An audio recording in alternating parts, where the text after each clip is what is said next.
کربلا۔ لیکن آخر کربلا ہوئی کیسے اور کس طرح امام حسین کی شہادت سے یہ ریولوشن سٹارٹ ہوا؟ وہیں دوسری طرف امام حسین کے ساتھ ان کے صرف 70 ساتھی تھے، لیکن آخر کیوں عمر بن سعد اتنی زیادہ فوج منگوا رہا تھا جبکہ سامنے صرف 70 تھے اور ان میں سے بھی کئی بچے اور عورتیں تھیں؟ اس کی وجہ یہ تھی کہ ان 70 لوگوں میں ایک انسان تھا جس کا نام تھا عباس۔ ہمارے اسلام میں جو 2 بھاگوں میں فرقے بٹے ہوئے ہیں، شیعہ اور سنی، وہ کیسے بٹے تھے؟ وہ بٹے تھے کربلا میں۔ حضرت امام حسین کے ساتھ جو ہوا تھا، آج کی اس ویڈیو میں یہی جانیں گے کہ حضرت امام حسین کو کیسے شہید کیا گیا تھا، کیسے ان کے خلاف سازش رچی تھی۔ آج کی اس ویڈیو میں ہم یہی کور کریں گے، سو ویڈیو میں لاسٹ تک بنے رہیے گا۔ آپ سے چھوٹی سی ریکویسٹ ہے کہ اگر آپ اس چینل پر نیو آئے ہیں تو اس ویڈیو کو لائک کیجیے گا، چینل کو سبسکرائب کیجیے گا اور بیل آئیکن کو نوٹیفیکیشن رول پہ سیٹ کر دیجیے گا تاکہ ایسی انفارمیٹیو ویڈیو میں آپ کے لیے لے کر کے آتا رہوں۔ سو ویڈیو کو سٹارٹ کرتے ہیں۔ کربلا ایک ایسا ریولوشن جس کی وجہ سے کئی بڑی میں نے جو بولا تھا شروع میں ہی کہ امام حسین کے خلاف کیسے سازش رچی تھی، دیکھیے دوستوں اس ویڈیو کو لاسٹ تک دیکھیے دوستوں، ایسا مزہ نہیں آئے گا اگر آپ اسکپ کر کے دیکھیں گے تو، یا اسکپ کر کے اگر چلے جاتے ہیں تو مزہ نہیں آئے گا ایسے دوستوں، ویڈیو کو لاسٹ تک دیکھیے۔ آخر کربلا ہوئی کیسے اور کس طرح امام حسین کی شہادت سے یہ ریولوشن سٹارٹ ہوا؟ تو چلے جانتے ہیں۔ جب یزید کو معاویہ نے امام حسن علیہ السلام کی ٹریٹی توڑ کر خلیفہ بنا دیا تو اپنی موت سے پہلے معاویہ نے اپنے بیٹے یزید کو وارن کیا اور کہا کہ حسین سے ہوشیار رہنا، اگر یہ تیرے خلاف کھڑا ہوا تو نہیں بچے گا۔ یزید یہ جان گیا تھا کہ حسین کی بیعت لینا سب سے امپورٹنٹ ہے، کیونکہ اگر حسین نے بیعت کر لی تو باقی بھی بیعت کر لیں گے۔ یزید ایک نمبر کا ظالم اور شرابی تھا، وہ یہ اچھے سے جانتا تھا کہ لوگ اس کی بیعت نہیں کریں گے، تو اس نے زبردستی تلوار کی نوک پر لوگوں سے بیعت لینا شروع کر دی۔ اس نے اپنے سارے گورنرز کو خط بھیجے اور کہا کہ وہ اس کے لیے زبردستی لوگوں سے بیعت لیں، تو اس کے گورنرز نے لوگوں کو مار پیٹ کے ان سے زبردستی بیعت لینا شروع کر دی۔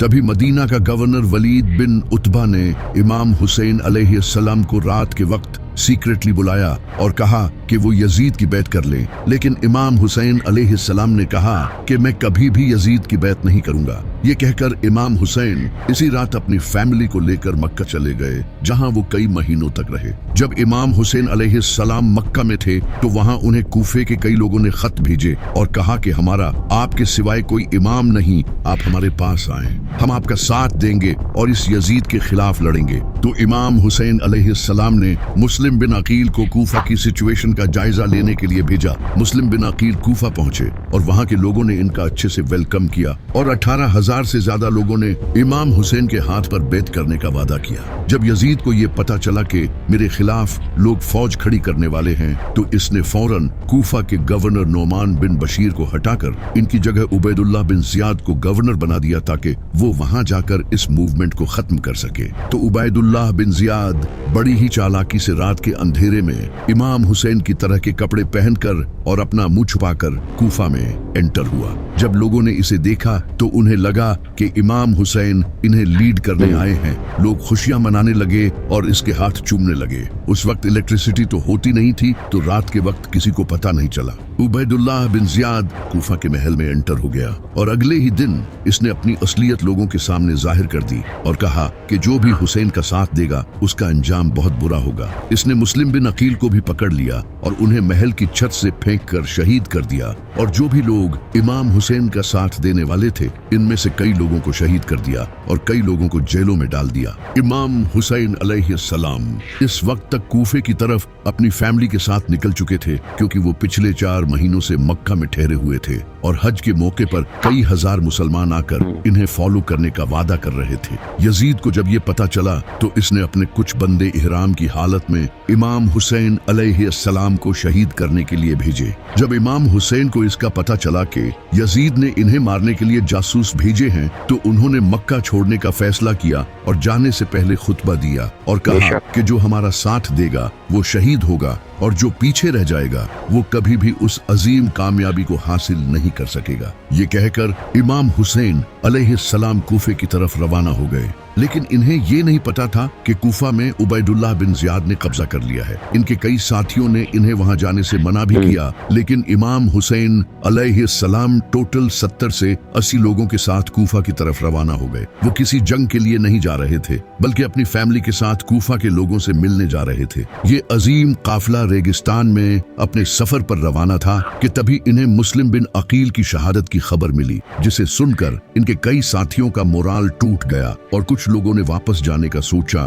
तो इमाम हुसैन अलैहिस्सलाम ने इन्हें कहा कि हम अल्लाह की तरफ से आए हैं और हमें इसी की तरफ लौट कर जाना है, हमें ये सफर पूरा करना है और मैं वापस नहीं मुड़ सकता। तो इसके बाद इनका काफिला वापस से कूफे की तरफ रवाना हो गया। तभी रास्ते में एक जगह जब काफिले ने क़याम किया तो इमाम हुसैन सो रहे थे। तभी उन्होंने ख्वाब में अपने नाना नबी सल्लल्लाहु अलैहि वसल्लम को देखा। आपने इमाम हुसैन अलैहिस्सलाम को फरमाया, ए हुसैन आगे बढ़ो, अल्लाह तुम्हें शहीद देखना चाहता है। तो इमाम हुसैन अलैहिस्सलाम ख्वाब से उठे और आपने अपने साथियों से ये ख्वाब शेयर किया और उन्हें कहा कि जो वापस जाना चाहते हैं वो चले जाएं, क्योंकि अब जो मेरे साथ रहेगा वो मारा जाएगा। कुछ लोग छोड़ गए, लेकिन बाकी इनके साथ रहे। तो काफिला फिर से अपनी मंजिल की तरफ रवाना हो गया। तभी रास्ते में इन्हें एक और काफिला दिखाई दिया, जो कि ज़ुहैर बिन कैन का काफिला था। इनकी मुलाकात इमाम हुसैन से हुई। इस मुलाकात के बाद ज़ुहैर बिन कैन ने अपनी बीवी को तलाक दे दी और कहा कि तुम बाकी सबके साथ जाओ, क्योंकि मैं अब इमाम हुसैन अलैहिस्सलाम के साथ अपनी जान दूंगा। वहीं दूसरी तरफ यजीद को यह पता चल चुका था कि इमाम हुसैन कूफा की तरफ रवाना हो चुके हैं। तो इस नापाक ने हुर बिन यजीद को 1000 के लश्कर के साथ इमाम हुसैन अलैहिस्सलाम के काफिले की तरफ भेजा। हुर बिन यजीद ने अपने लश्कर के साथ इमाम हुसैन के काफिले को रास्ते में ही एक जगह दरियाए फुरात के किनारे रेगिस्तान में रोक लिया। इमाम हुसैन ने अपने साथियों से पूछा कि ये कौन सी जगह है, तो उन्होंने बताया कि ये करबला है। इमाम हुसैन अलैहिस्सलाम की आंखों में आंसू आ गए और आपने फरमाया, यही वो जगह है जहां हमारा खून बहाया जाएगा। इमाम हुसैन अलैहिस्सलाम ने हुक्म दिया कि यहीं खैमे गाड़ दो, अब हम आगे नहीं बढ़ेंगे। ये वही जगह थी जहां से जब इमाम अली अलैहिस्सलाम जंगे सफीन से वापसी लौट रहे थे तो आपने यहाँ रुक कर फरमाया था, ऐ हुसैन, उस दिन सब्र करना जिस दिन तुम्हारा बाप तुम्हारी मदद के लिए तुम्हारे पास नहीं होगा। तुम करबला की जमीन पर सब्र करना, क्योंकि वहां तुम्हें अकेले मौत का सामना करना पड़ेगा। तो जब 2 मुहर्रम के दिन इमाम हुसैन अलैहिस्सलाम के साथियों ने करबला में खैमे लगा लिए, तो इसी वक्त यजीद ने 4000 के लश्कर के साथ अमर बिन साद को हुर बिन यजीद की फौज ज्वाइन करने भेजा।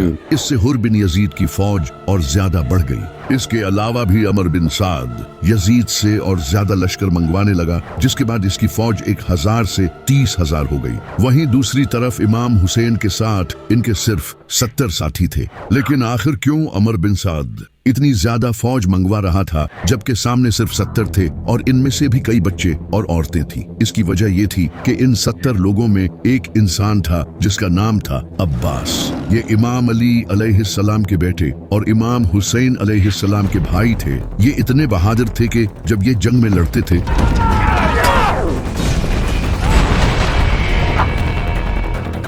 तो लोगों को लगता था कि अली लड़ रहा है। इन्हें इमाम अली अलैहिस्सलाम ने तहज्जुद में अल्लाह से मांगा था। आपने दुआ की थी, ऐ अल्लाह, मुझे ऐसा बेटा अता फरमा जो मेरे बेटे हुसैन को इसकी तन्हाई के दिन सहारा दे। मुझे ऐसा बच्चा अता कर जो हुसैन का वफादार हो, जो करबला में इसके साथ खड़ा हो, जो इसके लिए अपनी जान दे और मौत के सामने न झुके। तब जाकर अल्लाह ने उन्हें अब्बास जैसा बेटा दिया। इसी वजह से अमर बिन साद लगातार फौज मंगवा रहा था, क्योंकि सामने अब्बास खड़ा था। तो इमाम हुसैन ने कूफा के लोगों को एक खत लिखा उन्हें अपनी इस कंडीशन के बारे में बताने के लिए, लेकिन वो खत कभी कूफा के लोगों तक पहुंचा ही नहीं। इमाम हुसैन और इनके साथी शदीद प्यास बर्दाश्त कर रहे थे, क्योंकि अमर बिन साद ने 500 फौजी फुरात के किनारे खड़े कर दिए थे। इस वक्त रेगिस्तान में शदीद गर्मी थी, सूरज सर पर था, बच्चे रो रहे थे और इनके होंठ सूखे पड़े थे। यहाँ तक कि औरतें प्यास की शिद्दत से बेहोश हो रही थी। प्यास की वजह से इमाम हुसैन के साथी कमजोर हो रहे थे, लेकिन इनका जज्बा मजबूत था। इमाम हुसैन हुसैन अलैहिस्सलाम के एक बेटे इमाम ज़ैनुलाब्दीन अलैहिस्सलाम पहले ही बीमार थे। बीबी सकीना इमाम हुसैन के पास आकर बार बार पूछ रही थी कि बाबा पानी कहाँ है। इमाम हुसैन अलैहिस्सलाम ने दुश्मनों को पैगाम भेजा कि अगर तुम्हें मुझसे दुश्मनी है तो इन बच्चों और औरतों को तो पानी पीने दो, इनका क्या कसूर है। लेकिन उनका आगे से जवाब आया कि हमें उबैदुल्लाह बिन ज़ियाद ने सख्त ऑर्डर दिया है कि इन्हें एक बूंद भी पानी नहीं देना। अगले दिन 8 मुहर्रम को इमाम हुसैन अलैहिस्सलाम ने अमर बिन साद से नेगोशिएशंस करने की कोशिश की, लेकिन इनकी एक ही डिमांड थी कि यजीद की बैत करो, जो कि इमाम हुसैन कभी करने को तैयार नहीं थे। प्यास की वजह से दिल की धड़कन तेजी से बढ़ रही थी, खून गाढ़ा होने की वजह से बॉडी को पंप करने में मुश्किल हो रही थी, ब्रेन फंक्शंस कम हो रहे थे और ये सब बच्चों में और ज्यादा हो रहा था। 9 मुहर्रम का दिन आ चुका था और इसी आजमाइश में 9 मुहर्रम का दिन भी गुजर गया। इमाम हुसैन अलैहिस्सलाम ने सारी रात इबादत की और अपने साथियों से कहा, तुम अब जा सकते हो, दुश्मनों को सिर्फ मेरी जान चाहिए, मैं नहीं चाहता कि मेरी वजह से किसी की जान जाए। इसके बाद इमाम हुसैन ने चिराग बुझा दिया और जब थोड़ी देर बाद चिराग जलाया तो इनका एक भी साथी इन्हें छोड़कर नहीं गया। हुर बिन यजीद को जब ये पता चला कि अमर बिन साद इमाम हुसैन के खिलाफ जंग करेगा तो उन्होंने इमाम हुसैन की फौज ज्वाइन कर ली, क्योंकि वो इमाम हुसैन की इज्जत करते थे। इसके बाद 10 मुहर्रम का सूरज चढ़ा। इमाम हुसैन अलैहिस्सलाम यजीद की फौज के सामने आए और कहा, ऐ लोगो, गौर करो कि मैं कौन हूँ। क्या मैं तुम्हारे नबी का बेटा नहीं हूँ? क्या तुम मुझे सिर्फ इसलिए कत्ल करना चाहते हो कि मैंने यजीद की बैत करने से इनकार कर दिया? लेकिन दुश्मन खामोश रहे तो इमाम हुसैन ने अपनी फौज को तैयार किया और 3 हिस्सों में डिवाइड किया। एक हिस्सा राइट में था, एक लेफ्ट में और एक हिस्सा सेंटर में था, जिसे हजरत अब्बास लीड कर रहे थे, जबकि यजीद की आर्मी इनके चारों तरफ थी। तो फजर की नमाज के बाद जंग शुरू हुई।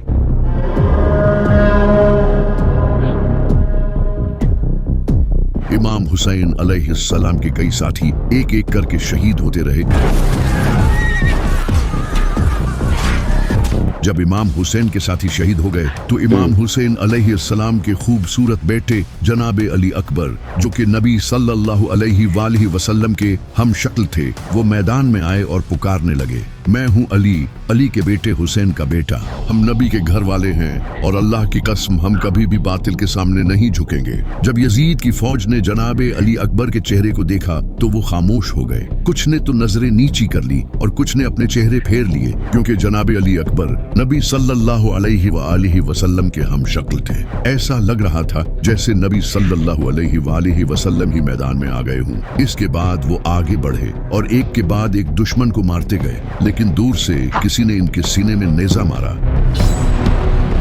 जिसके बाद वो नीचे गिरे और इमाम हुसैन को पुकारने लगे। इमाम हुसैन पूरी तेजी से इनके पास आए और इन्हें उठाकर कहने लगे, ऐ अल्लाह, तू गवाह रहना, इन्होंने उसे भी शहीद कर दिया जो सूरत में तेरे नबी से सबसे ज्यादा मिलता था। इसके बाद इमाम हसन अलैहिस्सलाम के बेटे जनाबे कासिम अलैहिस्सलाम ने इमाम हुसैन से जंग की इजाजत मांगी तो इमाम हुसैन अलैहिस्सलाम ने कहा, ऐ कासिम, तुम ही इकलौते अपने बाप की निशानी हो, मैं तुम्हें कैसे जाने दे सकता हूँ? तो जनाबे कासिम अलैहिस्सलाम ने कहा, चचा जान, आपके लिए मुझे मौत शहद से भी ज्यादा मीठी है। इमाम हुसैन अलैहिस्सलाम ने इन्हें गले लगाया और रोने लगे। तो फिर जनाबे कासिम मैदान में आए और बड़ी बहादुरी से लड़े, लेकिन कुछ देर बाद किसी ने पीछे से इन पर हमला किया और वो भी शहीद हो गए। इमाम हुसैन अलैहिस्सलाम इनके पास गए और इनके जिस्म को उठाया। इसके बाद इमाम हुसैन के 2 भतीजे भी शहीद हो गए। हजरत अब्बास अलैहिस्सलाम भी जंग में मसरूफ थे।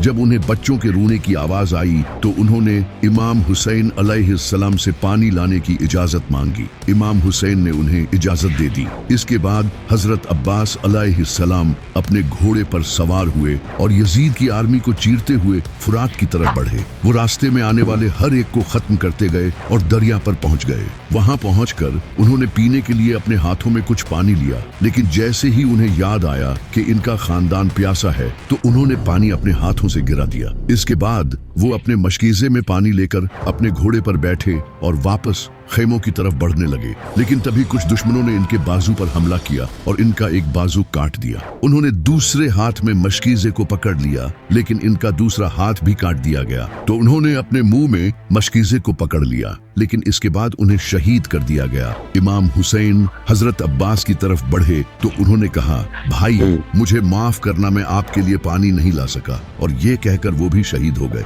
इमाम हुसैन अलैहिस्सलाम इनकी इस शहादत से टूट चुके थे। इसके बाद इमाम हुसैन अलैहिस्सलाम अपने 6 महीने के बेटे अली असगर को इनके सामने लाए और कहा, मेरे लिए न सही, कम से कम इस बच्चे के लिए ही पानी दे दो। लेकिन एक जालिम ने जनाबे अली असगर के गले में तीर मारकर उन्हें शहीद कर दिया। इमाम हुसैन अलैहिस्सलाम ने जनाबे अली असगर के खून को ऊपर उछाला और फरमाया, ऐ अल्लाह, मेरी इस कुर्बानी को याद रखना।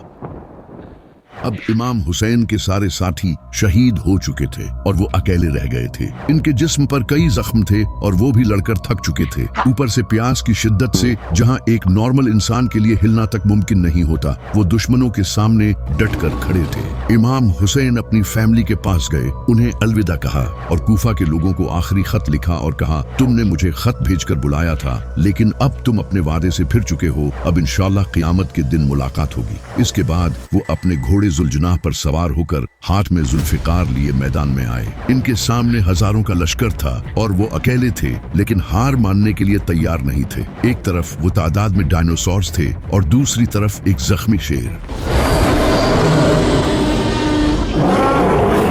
इमाम हुसैन पूरी रफ्तार से फौज की तरफ बढ़े और अपनी तलवार से दुश्मनों को चीरने लगे। वो दुश्मनों की सफें चीरते हुए आगे बढ़ते रहे। दुश्मनों की गर्दनें हवा में परिंदों की तरह उड़ रही थी। कई फौजी शौक हो गए। कुछ फौजियों ने कहा, हमने कभी किसी इंसान को इस प्यास और जख्मी हालत में लड़ते नहीं देखा। ये ऐसे लड़ रहा है जैसे ये इस दुनिया का नहीं है।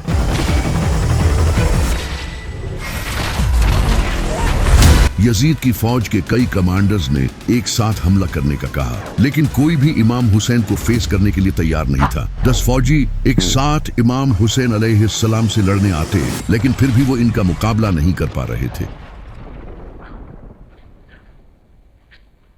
ऐसा लग रहा था जैसे अली खुद जुल्फिकार लेकर मैदान में लड़ रहे हों। दूर खड़े अमर बिन साद ने जब ये देखा तो इसने ये देखकर अपनी फौज को कहा, चारों तरफ से हमला करो और हुसैन पर दूर से तीर बरसाओ। जब इमाम हुसैन पर हजारों तीर बरसे तो वो खुद को बचा न सके और इनका पूरा जिस्म तीरों से भर गया। इमाम हुसैन अलैहिस्सलाम अपने घोड़े से गिरे और सजदे की हालत में चले गए। इसके बाद वो शहीद हो गए। इमाम हुसैन की शहादत के बाद शिमर इमाम हुसैन अलैहिस्सलाम के पास आया और आपके सीना मुबारक पर इसने अपना नापाक पांव रखा और इसके बाद इमाम हुसैन अलैहिस्सलाम के सर को तन से जुदा कर दिया। इमाम हुसैन के खैमों को लूटा गया, इनकी औरतों और बच्चों को कैदी बना लिया गया। इमाम हुसैन की शहादत के बाद एक ऐसा रिवॉल्यूशन आया जो कि आज तक कायम है। इमाम हुसैन की शहादत का जब कूफा के लोगों को पता चला तो उन्होंने इमाम हुसैन की कब्र पर आकर कसम खाई कि वो यजीद के खिलाफ आखिरी दम तक लड़ेंगे। इनका इम्तिहान हमारी तलवारें लेंगी। इसके बाद उन्होंने यजीद के खिलाफ जंग की और शहीद हो गए। इसके बाद मक्का में अब्दुल्लाह बिन जुबैर ने यजीद की बैत करने से इनकार कर दिया। यहाँ हम उनको रोकेंगे। जिसके बाद मक्का के मुसलमानों ने यजीद से जंग की और हजारों मुसलमान शहीद हुए। ना रहम करो। इसके बाद मदीना के लोगों ने भी यजीद की बैत तोड़ दी। जब उन्हें इमाम हुसैन अलैहिस्सलाम की शहादत का पता चला और उन्होंने भी यजीद के खिलाफ जंग की और हजारों लोग शहीद हो गए। इनके कई सालों बाद काले झंडों के साथ अब्बासी खड़े हुए और उन्होंने बनु उमैया की इस जालिम हुकूमत को खत्म कर दिया। इमाम हुसैन के खून से एक ऐसा रेवोल्यूशन शुरू हो चुका था जो इनकी शहादत के सदियों बाद तक जारी रहा। जैसा कि 1979 ईरान में इनकलाब आने से पहले वहां शाह मोहम्मद रजा पहलवी की हुकूमत थी जो कि वेस्टर्न कंट्रीज का गुलाम बना हुआ था। जैसा कि इसराइल और अमेरिका आज जहां ईरान इनका सबसे बड़ा दुश्मन है, वहीं एक टाइम ऐसा भी था जब ईरान के इनके साथ काफी अच्छे रिलेशंस थे। On behalf of all of my fellow Americans in welcoming you to the United States. इस वक्त ईरान में फुल वेस्टर्न कल्चर था और रिलीजियस स्कॉलर्स तक को सप्रेस किया जाता था। तभी एक इंसान खड़ा हुआ जिसका नाम था अयतुल्लाह खोमेनी। खोमेनी ने लोगों को बताना शुरू किया कि हर दिन आशूरा का दिन है और हर जमीन करबला की जमीन है, यानी कि वो लोगों को ये कहने लगे कि हमें करबला की तरह इस यजीद के खिलाफ भी खड़ा होना पड़ेगा और ईरान में रिजीम चेंज लाना होगा। खोमेनी ने मजलिसों में लोगों को अवेयर करना शुरू किया। लोग इनकी बात समझने लगे और लब्बैक या हुसैन के नारे लगाने लगे। लोग इमाम हुसैन अलैहिस्सलाम के झंडे उठाने लगे और यहाँ तक कि कई हजारों मुसलमानों ने हुकूमत से लड़ने में अपनी जान तक दी। लोग इमाम हुसैन अलैहिस्सलाम की स्टोरी से मोटिवेट होने लगे और इसी तरह अयतुल्लाह खोमेनी ने ईरान की हुकूमत पलट दी, जिसके बाद ईरान में वेस्टर्न कल्चर खत्म करके इस्लामी हुकूमत लाई गई। ईरान की इस्लामी मूवमेंट से इंस्पायर होकर नाइजीरिया में शेख इब्राहिम ने भी शिया मूवमेंट स्टार्ट की। ये लोग भी इमाम हुसैन के नारे लगाने लगे और प्रोटेस्ट करने लगे, जिसे देखकर दिसंबर 2015 में नाइजीरिया की सिक्योरिटी फोर्सेस ने इन पर अटैक किया और 1000 से ज्यादा शिया मुसलमान शहीद हुए, जिसमें से 3 तो शेख इब्राहिम के बेटे थे। शेख इब्राहिम और उनकी बीवी को गोली मारी गई और बगैर किसी मुकदमे के इन्हें जेलों में डाल दिया गया। इसी तरह इराक के लोगों ने हुकूमत की करप्शन, गुर्बत और अमेरिका की फॉरेन इंटरफेरेंस से तंग आकर हुकूमत के खिलाफ प्रोटेस्ट शुरू कर दिए। Iraq is dealing with a fourth day of violent anti-government protests. ये प्रोटेस्टर्स खुद को हुसैन और हुकूमत को यजीदी बोलने लगे। 100 से ज्यादा लोगों ने अपनी जान दी 5 Iraqis died in clashes between police and anti-government protesters in और हजारों लोग जख्मी हुए। कई लोगों को स्नाइपर्स के जरिए मारा गया और इन प्रोटेस्टर्स के कैंप्स तक जलाए गए, एग्जैक्टली जिस तरह इमाम हुसैन के खेमे जलाए गए थे। इसी साल लुबनान के लोगों ने हुकूमत की करप्शन और सियासी निजाम से तंग आकर हुकूमत के खिलाफ प्रोटेस्ट किए। लोग खुद को हुसैनी कहने लगे और काले झंडे उठाकर प्रोटेस्ट करने लगे। इन प्रोटेस्टर्स पर भी गवर्नमेंट ने टीयर गैस छोड़ी और कई लोगों को अरेस्ट भी किया गया। लेकिन इस प्रोटेस्ट के 2 हफ्ते बाद इनके प्राइम मिनिस्टर साद हरीरी ने रिजाइन कर दिया। توجه إليكم بهذا الخطاب इसी तरह 2011 में बहरेनी प्रोटेस्ट हुए, जब बहरीन में शिया मेजॉरिटी पर सुन्नी हुकूमत थी और शिया को ऑप्रेस किया जा रहा था, तो उन्होंने भी प्रोटेस्ट शुरू कर दिए। इनके अलावा 2020 में इंडियन प्रोटेस्ट, इसी साल ब्लैक लाइव्स मैटर प्रोटेस्ट और पाकिस्तान में भी प्रोटेस्ट किए गए हैं, जिनके पीछे की इंस्पिरेशन करबला थी। यही वो रेवोल्यूशन है जो इमाम हुसैन ने अपने खून से शुरू किया, जिसे आज बहुत से लोग नहीं जानते। इस्लाम खुद एक पॉलिटिकल रिलीजन है। नबी सल्लल्लाहु अलैहि वसल्लम खुद एक पॉलिटिशियन थे। आपने काफिरों से डील की और इस्लाम को एस्टैब्लिश किया। इसी तरह पहले खलीफा हजरत अबू बकर रजी अल्लाह तआला अन्हु भी एक पॉलिटिशियन थे और हजरत उमर रजी अल्लाह तआला अन्हु, जिन्होंने रोमन और पर्शियन एम्पायर्स के खिलाफ जंगें की और इससे इस्लाम पूरी दुनिया में फैला। इमाम अली अलैहिस्सलाम भी पॉलिटिशियन थे, जो कि हजरत अबू बकर, उमर और उस्मान के दौर में हुकूमत के साथ रहे और उन्हें मशवरे देते थे और अपने दौर में भी हुकूमत की। इसी वजह से इस्लाम एक पॉलिटिकल रिलीजन है। इस्लाम का खुद का खिलाफत सिस्टम है। ये दीन हुकूमत करने के लिए ही बना है। अगर मुसलमानों पर काफिर हुकूमत करेंगे तो मुसलमानों की नमाज और रोजे का कोई फायदा नहीं होगा। ये काफिर जुल्म करेंगे और मुसलमान कुछ नहीं कर पाएंगे, जो कि आज आप फिलिस्तीन में देख सकते हो। इसी वजह से सबसे पहले हमें पॉलिटिकल एक्टिव होना पड़ेगा और अल्लाह की हुकूमत कायम करनी पड़ेगी, वरना हमारी नमाजों का कोई फायदा नहीं। इसी वजह से अल्लामा इकबाल ने कहा था कि लोग जिस दीन को मस्जिदों में तलाश करते हैं, वो दीन करबला की जमीन पर पड़ा है। सो दोस्तों, जैसा कि हमने इस वीडियो के जरिए देखा कि इमाम हुसैन के साथ जो साजिश रची गई थी वो कैसे रची गई थी, तो आज की इस वीडियो ने हमें थोड़ी बहुत तो नॉलेज दी होगी भाई। अगर ये वीडियो अगर आपको हेल्पफुल लगा हो तो इस वीडियो को लाइक कीजिएगा और मुझे फॉलो जरूर कर लीजिएगा ऐसी वीडियोस के लिए। जी हाँ दोस्तों, ताकि ऐसी इन्फॉर्मेटिव वीडियो मैं आपके लिए और लेकर के आता रहूँ। तो वीडियो को यहीं पर खत्म करते हैं, मिलते हैं नेक्स्ट वीडियो में। तब तक के लिए अल्लाह हाफिज़।